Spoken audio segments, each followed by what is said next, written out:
Welcome to Education Training and Awareness Week. Education training and awareness of security threats as well as best practices is important for all of us. It's not only the users who make bad decisions, it's also IT admins, security staff, and risk assessors. Many IT and security staff have higher privileges, which makes them prone to targeted attacks. In one pen test we conducted, an organization's 6% of the population had a password of welcome to.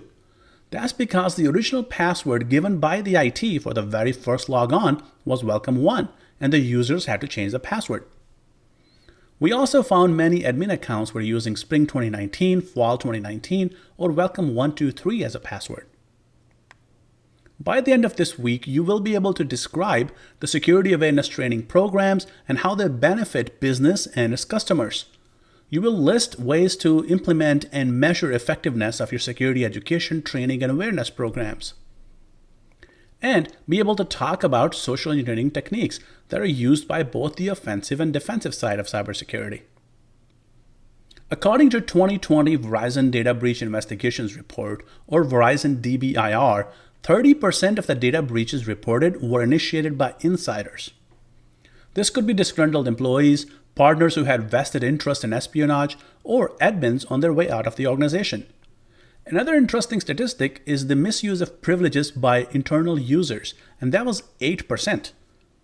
These 8% of the breaches were a result of intentional or unintentional misuse.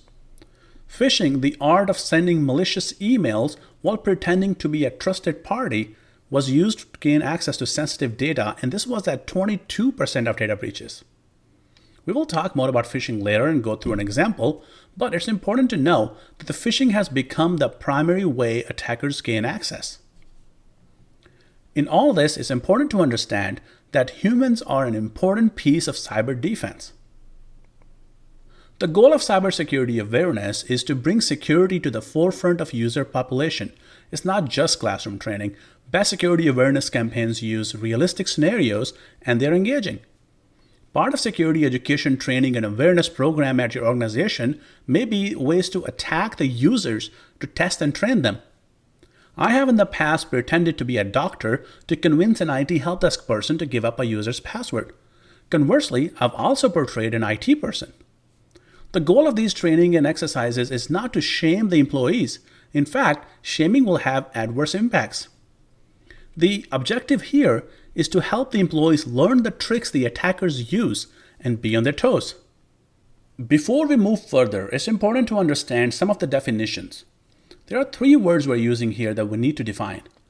The first is the education. Education is formal, likely offered through an accredited organization like a college. It will result in some kind of a degree or certificate of completion. The training, on the other hand, is semi-formal. It could be self-paced or it could be led by an instructor. It's most likely offered through an internal employee or a learning management system. Training is documented and tracked just like education. The organization is able to clearly collect and report metrics related to training and education.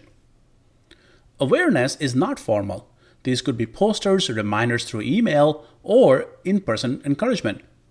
My favorite forms of security awareness comes from stickers or other swag such as t-shirts, hats, or mugs that have memorable security-related slogans. And remember, security is everybody's responsibility. It could go very well on a sticker too.